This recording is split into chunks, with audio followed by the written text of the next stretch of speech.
ओम श्री वेद पुरुषाय नमः। नमस्कार। क्लास नंबर 313 श्रीमद् भगवद गीता जी शंकराचार्य जी के भाष्य के अनुसार आरंभ किया जाता है। ओम श्री सीतारामचंद्राभ्याम नमः। नमो गुरुभ्यः। ओम अथ काल देवता श्री संवत् 2081 कार्तिक शुक्ल पक्षः एकादशी मंगलवारः उत्तरा भाद्रपाद नक्षत्रम दक्षिणायनम शरद ऋतुः। ओम तत्सत् श्री शंकराचार्याय गुरवे नमः। ध्यायतो विषयान् पुंसः संगस्तेषुपजायते संगात् संजायते कामः कामात् क्रोधोऽभिजायते। इस श्लोक के साथ अगला श्लोक जुड़ा हुआ है, उसको भी पढ़ लेते हैं। क्रोधात् भवति सम्मोहः सम्मोहात् स्मृतिविभ्रमः स्मृतिभ्रंशात् बुद्धिनाशो बुद्धिनाशात् प्रणश्यति।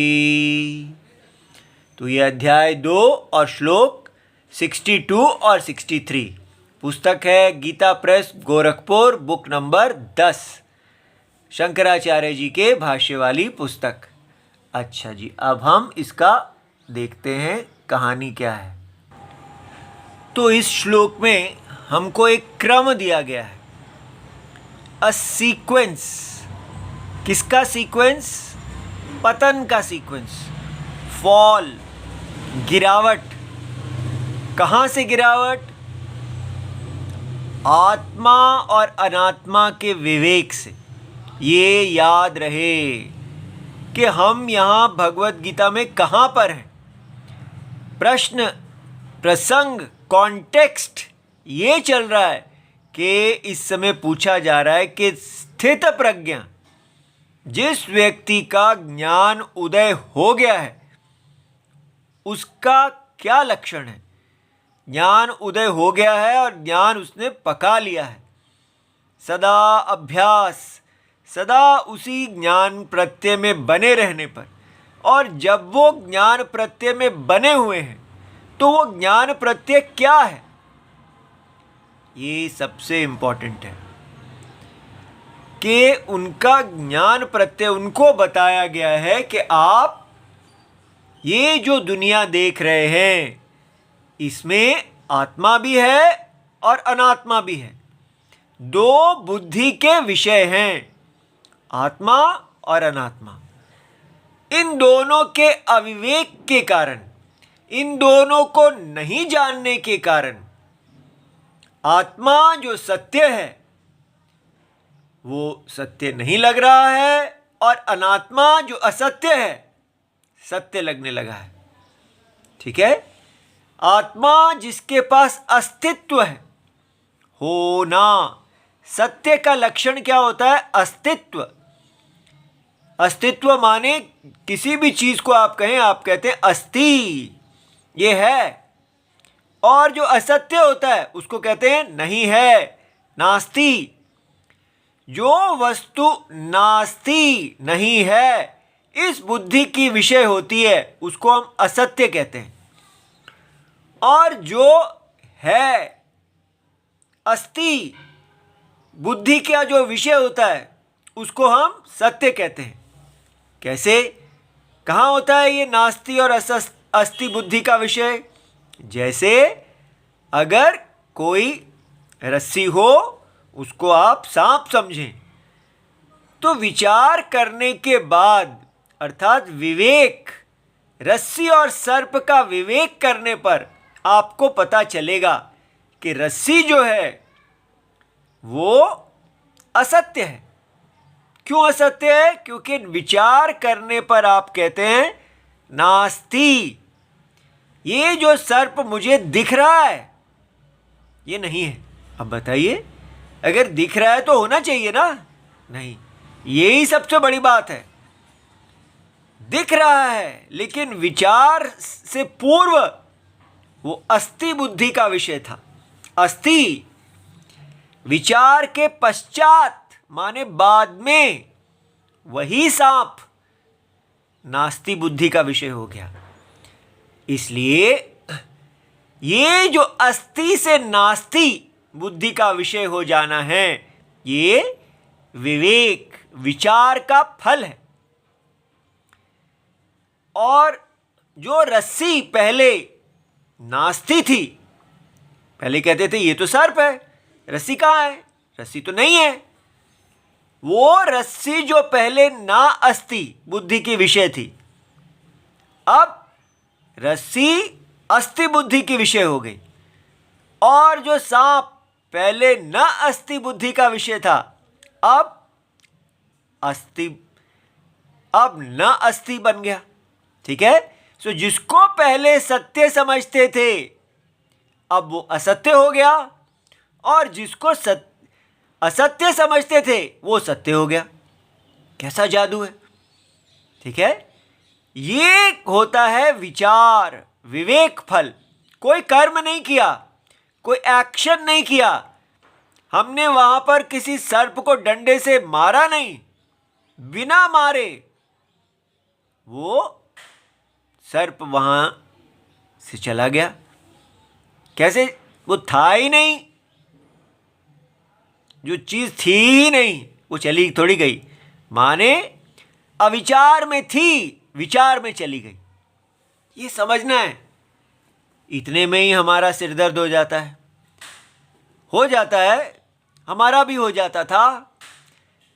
लेकिन व्यक्ति को देखना है कि ये गुड सिर दर्द है, गुड पेन। जीवन में गुड पेन और बैड पेन के बीच में भेद करना चाहिए। गुड पेन वो होती है जब आप धर्माचरण करते हैं, कल्याण के पथ पे चलते हैं, तो आपको गुड पेन होती है। वो तो वेलकम है। बड़ा सौभाग्य से व्यक्ति को वो पेन होती है जो धर्म पे चलने वालों को होती है। और बैड पेन वो होती है जब आप अधर्म करते हैं, और जो पेन होती है उसको कहते हैं बैड पेन। बैड पेन को दूर करना चाहिए, लेकिन गुड पेन का स्वागत करना चाहिए। इसलिए जो आपको गुड पेन हुआ है दिमाग में, उसको, मन को फिर से शांत कीजिए और पूछिए, मैंने यहाँ क्या सुना? हमने यहाँ सुना कि आत्मज्ञानी के पास क्या ज्ञान था? उनका ज्ञान था कि जिसको वो पहले सत्य समझते थे, अब असत्य हो गया, और जिसको असत्य समझते थे वो सत्य हो गया। कैसे? वो अपने शरीर को, और शरीर के अंदर जो इंद्रियां हैं, और इंद्रियां जिन विषयों का ध्यान करती हैं, और उन विषयों का ध्यान करने से जो भोग की प्राप्ति होती है, जो सुख मिलता है, वो सारी दुनिया को पहले ज्ञानी जो वो हम सत्य समझते थे। लेकिन हमको वेद ने, भगवत गीता ने आके बताया है कि ये जो आपका शरीर है, जिसको आप भोगालय समझते हैं, भोग का स्थान समझते हैं, कंज्यूमर इज्म का स्थान समझते हैं, इसके अंदर व्याप्त आत्मा है। ये आत्मा का मंदिर है, और वो आत्मा केवल आपके शरीर में नहीं, बल्कि वो सर्वात्मा है। ये आपका शरीर और ये समष्टि शरीर, इस सारे में एक ही आत्मा है। इसलिए पार्ट और होल, ये पूरा शरीर होता है। जब भी शरीर कहें तो आपने कहना है मेरा शरीर पार्ट शरीर, सीमित शरीर, और भगवान का शरीर असीमित शरीर। ऐसे सीमित शरीर और असीमित शरीर एक है। इसलिए ऐसा जब आपने देखा कि ये सीमित और असीमित शरीर के अंदर अस्तित्व नहीं है।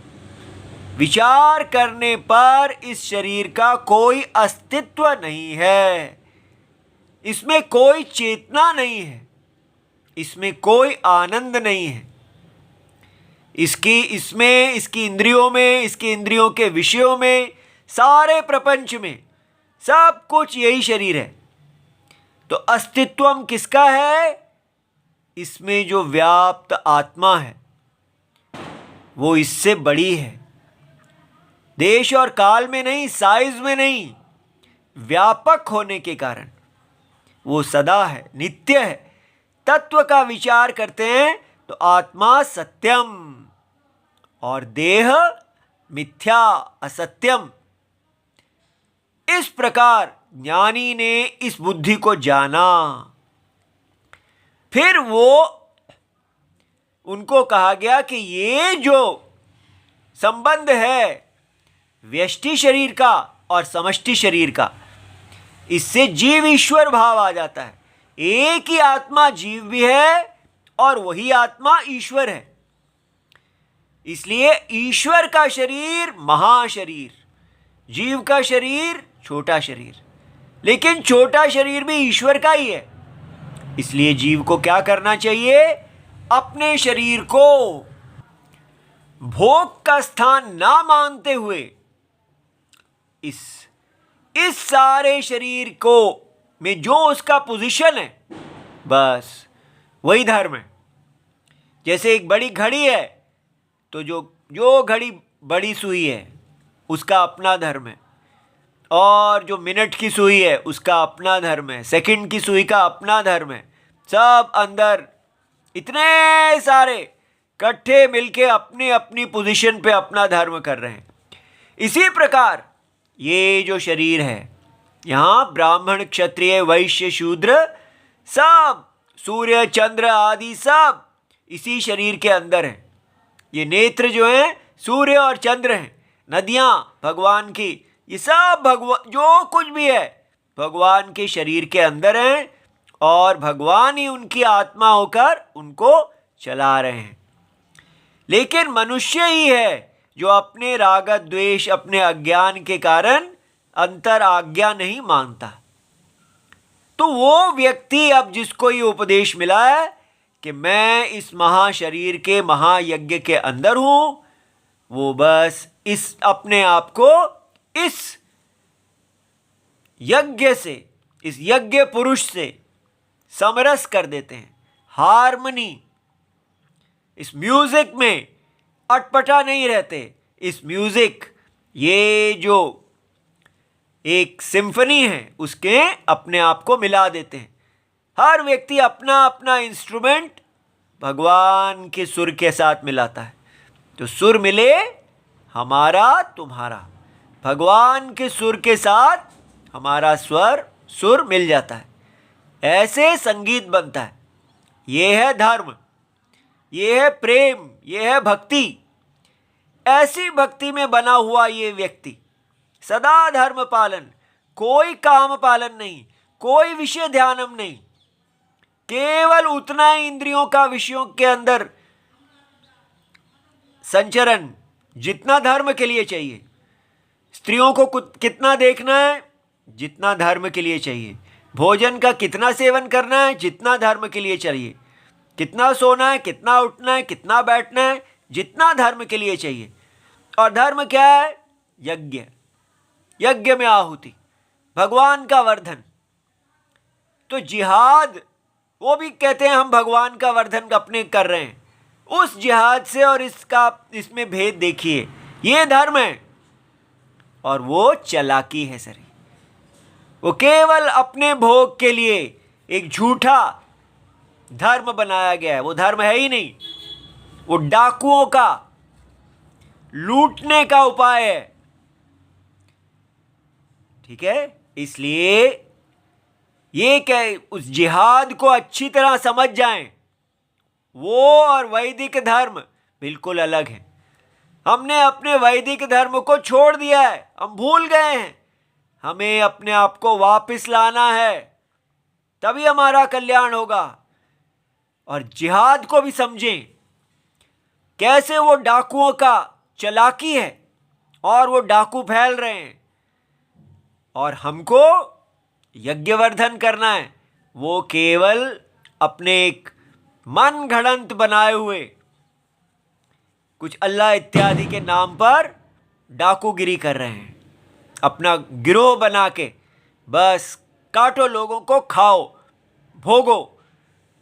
उस चालाकी देख के यज्ञ की रक्षा करनी है। यज्ञवर्धन हमारा धर्म है। तो इसलिए इस धर्म में इंद्रियों के साथ को वश में किया जाता है, तभी यह धर्म पॉसिबल है। लेकिन इंद्रियों को वश में कैसे किया जाता है? इस प्रेम से। जब हम यज्ञ पुरुष से मिलते हैं तो हमको तुष्टि मिलती है, विषयों से तुष्टि नहीं मिलती है।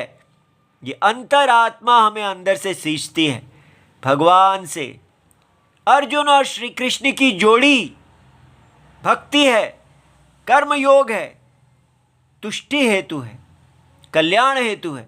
ये मोक्ष देता है और व्यक्ति का ज्ञान उदय होता है। वो देखते हैं कि मैं इस सारे जगत की आत्मा हूँ और ये सारा शरीर माया है। ये पूरा प्रपंच, यज्ञ रूप प्रपंच एक माया है। माया अर्थात अज्ञान के द्वारा दिखने वाला, लेकिन वास्तव में नहीं। तो ये नास्ति न अस्ति बुद्धि का विषय हो जाता है। ये बात समझ में आई? जो ज्ञानी है उनके लिए ये जगत, अनात्मा सब असत्य है। जागृत, स्वप्न, सुषुप्ति सब असत्य है। केवल उसको धारण करने वाला सच्चित आनंद रूप आत्मा ही सत्य है। ऐसे विचार में ज्ञानी सदा बने हुए हैं, वो यति हैं इस प्रत्यय को बनाए हुए। सत्य सत सदैव, सत्य सत्य है, असत्य असत्य है। बस सत्य सत्य है, असत्य असत्य है, सत्य असत्य, सत्य असत्य। इस प्रकार वो सदा इस प्रत्यय को बनाए रखते हैं। ये बड़ा यत्न है। लेकिन कहा गया है ऐसे के लिए विषय ध्यानम। अगर वो सत्य असत्य देखते हुए क्या करते हैं? विषय की तरफ ध्यान देखते हैं, किसी स्त्री इत्यादि का चिंतन करने लगते हैं, ठीक है, और सोचने लगते हैं मैं बड़ा महात्मा हो गया, मैं ज्ञानी हो गया, अब मैं लोगों को बुलाऊं, पूजा पाऊं। जो अंदर छुपे छुपी इच्छाएं हैं, वो राग जो हैं, वो धीरे धीरे निकलते हैं। तो व्यक्ति अगर उनके ऊपर ध्यान देने लगे तो जो इतने प्रयत्न से सत्य असत्य का विवेक व्यक्ति ने इस ज्ञान को प्राप्त किया है, वो विवेक क्या होगा उसका? वो छुप जाएगा और व्यक्ति को यहां अविवेक आ जाएगा। ये जगत सत्य लगने लगेगा कि ये जगत सत्य है और मेरा ये इंद्रियों का में वो कंज्यूमरिज्म से ही कहेंगे सुख पाने लगेंगे। अपने आप को जैसे लगेगा उनको पता ही नहीं चलेगा कब वो वश में आ गए, ठीक है।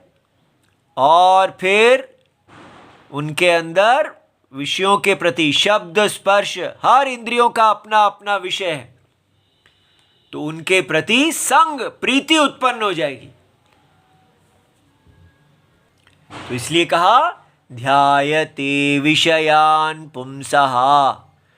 जब कोई ज्ञानी प्रयत्नशील, जो व्यक्ति ब्रह्म विद्या, जो भगवत गीता से ज्ञान मिला है, उसको संरक्षण करने में लगा हुआ है, लेकिन अगर वो विषय ध्यानम करते हैं, कंज्यूमरिज्म में पढ़ते हैं, तो उनको विषयों के प्रति आसक्ति हो जाती है, ठीक है। एक व्यक्ति कहते हैं मैंने तो अब भगवत गीता पढ़ लिया है, अब तो मुझे कोई प्रॉब्लम नहीं होती। पहले तो मैं चेन ड्रिंकर था, हर समय मैं शराब पीता था, और अब क्योंकि मैंने देख लिया है ये सारा संसार मिथ्या है और ये सारा जगत सत्यम है, आत्मा सत्यम, जगत मिथ्या, अब मैं लोगों को ड्रिंक्स मिक्स करके देता हूं, लेकिन मेरे अंदर कोई चाह पैदा नहीं होती। क्या आपको ये तत्व ज्ञान इसलिए दिया था कि आप इस अहंकार में घूमें कि पहले मैं एक शराबी था और अब मैं इतना बहादुर हो गया हूं, इतना वीर हो गया हूं कि मैं अपने मित्रों को शराब मिला के देता हूं, वो पीते हैं और मेरे को कुछ नहीं होता। इस प्रकार सबके सामने दिखा रहे हैं कि मैं भगवत गीता से कितना बलशाली हो गया। बताइए, ये जो विषय ध्यानम है, इस अहंकार में रहना, क्या आवश्यकता है आपको? अगर आप जगत के सत्य को देख लिया तो आप ये शराब में मिलाने के चक्कर में क्यों जा रहे हैं? क्या वो धर्म है? इसलिए व्यक्ति अंदर ही अंदर कहीं अपनी इच्छाओं को पाल के रखता है कि मैं इस संसार में सारी इंद्रियों को जीत लेना चाहता हूं, मुझे कुछ नहीं होता। जहां लोग शराब आदि को देख के कुत्ते की तरह अपनी जिह्वा लटकाते हैं, मुझे कुछ नहीं होता। स्त्रियों के साथ भी मुझे कुछ नहीं होता। आप देखेंगे कि ये इंद्रियों के विषयों को जीतने की जो इच्छा है, ये मनुष्य के अंदर बड़ी प्रबल है कि वो उसके सामने, जैसे कि विश्वामित्र के सामने मेनका आई और वो मेनका के प्रति कामासक्त हो गए, लेकिन बाद में जब रंभा आई तब तक उन्होंने अपने आप को संभाल लिया। तो हम भी ऐसे ही चाहते हैं जैसे कि संसार की मेनका रंभाओं के आगे हमें कुछ ना हो, हम बड़े बहादुर हो जाएं। इस प्रकार जो व्यक्ति ऐसा अहंकार पालता है बिना सत्य असत्य विवेक के, जिसके लिए सत्य असत्य विवेक है, वो ये संसार को, पूरे संसार को ही मेनका देखता है। अर्थात ये माया, पूरी की पूरी माया ही मेनका है। तो इसलिए आत्मा सत्यम है, जो कुछ भी असत्य है वो माया है। लेकिन यहां मनुष्य क्या चाहता है कि मैं मनुष्य इस संसार के अंदर रहता हुआ विषयों के ऊपर कंट्रोल करूं, ठीक है, दूसरों को दिखाऊं, अच्छा प्रोफेशनल बनूं, कंपनीज चलाऊं, केवल विरक्त होके। वो प्रोफेशनलिज्म जो है ये आजकल सिखाया जा रहा है, लेकिन ये हमारी पुरानी भगवत गीता नहीं है। जो व्यक्ति आत्मा अनात्म विवेक में स्थित होता है वो सदा धर्माचरण करेंगे। उनका आचरण जो होगा वो राम जी का आचरण होगा। क्या राम जी अपने मित्रों के लिए शराब मिला मिला के पिलाएंगे? सदा देखिए, ये नहीं कि वो पुराना समय था, नया समय था। जो आचरण सीता राम जी करते हैं देखना है हर समय, क्या जो मैं आचरण कर रहा हूं उसमें राम है? ठीक है, इसलिए जिस भजन में राम का नाम ना हो उस भजन को गाना ना चाहिए। इतना इंपॉर्टेंट पॉइंट है ये कि आपका आचरण ये नहीं, वो होना चाहिए जिसमें राम है। ये राम है, समष्टि आत्मा। इसलिए कहा कि विषय ध्यानम ही सबसे बड़ी अनर्थ मूल है। यहां से गिराने वाला ये है, आप प्रीति पे सीधे नहीं पहुंच जाएंगे। ये प्रीति आने से पहले आप इनको देखना शुरू करेंगे, मन में इनके बारे में विचार करना शुरू करेंगे। इसी स्थिति में व्यक्ति सत्य और असत्य में जाए। क्या ये जो इंद्रियों का व्यवहार है ये सत्य है? इनमें क्यों जाया जा रहा है? क्योंकि ये सब क्या देते हैं? रति। अगर विषय ध्यान हम करते हैं तो संग क्या है? अगर मैं इसको प्राप्त करूंगा तो मुझे सुख मिलेगा, और अगर वो सुख की प्राप्ति नहीं होती तो क्रोध आ जाता है, और क्रोध आने पर क्या हो गया? सम्मोह। अविवेक, कार्य अकार्य का विवेक के विषय में अब बताइए कौन सा मेरा कर्तव्य है, कौन सा अकर्तव्य है? ये विवेक कहां से आता है? ये विवेक शास्त्र जनित है। जब तक हम ये नहीं जानेंगे कि कर्तव्य अकर्तव्य विवेक ये है, मेरे लिए वो कर, जैसे दिल है, दिल के लिए क्या कर्तव्य है? क्या वो मस्ती से जब चाहे अपनी बीट बढ़ा सकता है? शरीर का कोई ऑर्गन अगर अपनी मर्जी से करेगा तो वो कैंसरस हो जाएगा। कैंसर कोई कहते हैं अधर्म। इसलिए हमको भगवान के शरीर में कैंसर बन के नहीं रहना, हमको भगवान के शरीर में स्वस्थ अंग बन के रहना है। तो ये है धर्म, ये है कर्तव्य अकर्तव्य। सदा भगवान के शरीर में जो आपकी पोजीशन है, ऊंची या नीची, ब्राह्मण हो, शूद्र हो या पंचम हो, कोई भी हो, अमेरिकन हो, इंडियन हो, जो भी हो, भगवान के शरीर में अपना स्थान जान के जो हमारा कर्तव्य है आहुति देना। अब इसमें कोई इंद्रियों के विषय से तुष्टि नहीं है। यह है कर्तव्य अकर्तव्य विवेक धर्म, ये शास्त्र में। लेकिन ये विषय ध्यानम इसको हर लेता है। इसलिए पहले हमारे पास ये आए तो सही, हम अपने मन से ही बना लेते हैं कि जिसमें भगवान खुश होते हैं जी मैं वो करता हूं। पर आपको पता क्या है कि भगवान हैं कौन? हम सोच लेते हैं भगवान माने राम जी पहले टिन शेड में रहते थे, अब भगवान बड़े बड़े घर में रहते हैं, तो वो भगवान खुश हो गए, इसलिए मैंने भगवान को खुश कर दिया। भगवान की खुशी आपको अंतरात्मा बताएगी। ठीक है? जगत की आत्मा को खुश करने के लिए ये नहीं कि मैं जिसमें खुश होता हूं वही भगवान की खुशी है। ये जिसमें भगवान खुश होते हैं वो हमारी खुशी है। उल्टा नहीं करना। हमको टिन शेड में रहना अच्छा नहीं लगता और बड़े घर में रहना अच्छा लगता है, तो भगवान को भी लगता होगा। ठीक है?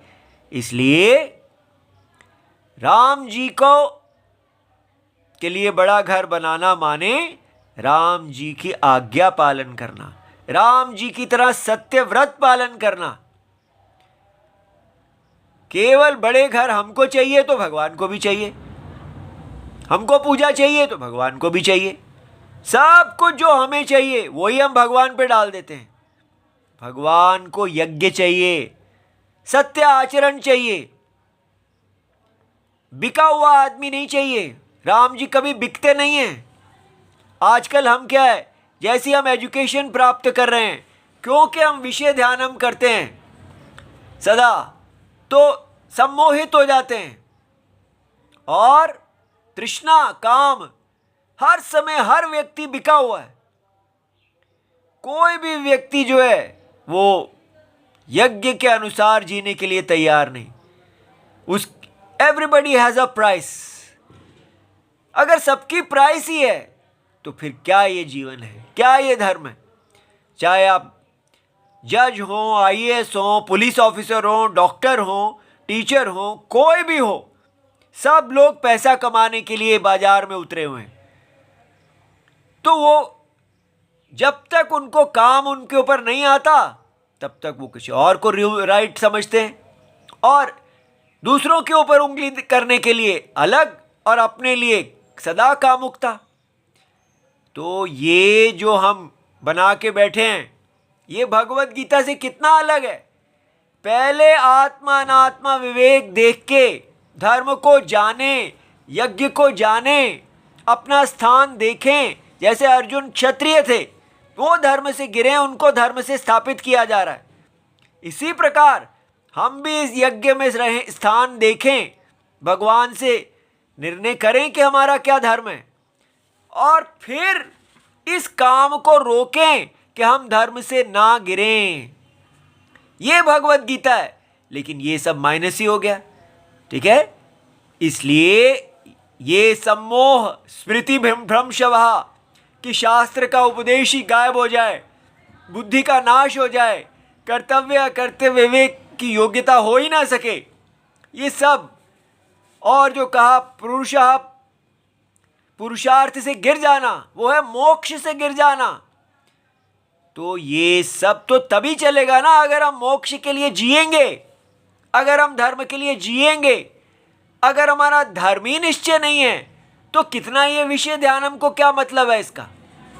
इसलिए भगवत गीता को ठीक प्रकार जाने, जीवन को यहां से आरंभ करें कि ये संसार असत्य है और हमें मोक्ष प्राप्त करना है। मोक्ष प्राप्त करने वाले व्यक्ति को सदा धर्म का पालन करना चाहिए, कभी कामुकता के पीछे नहीं जाना चाहिए, सदा राम जी की शरण में रहना चाहिए, ताकि ये कामुकता उसको धर्म से ना गिरा सके। ओम नमो भगवते वासुदेवाय। प्रणाम।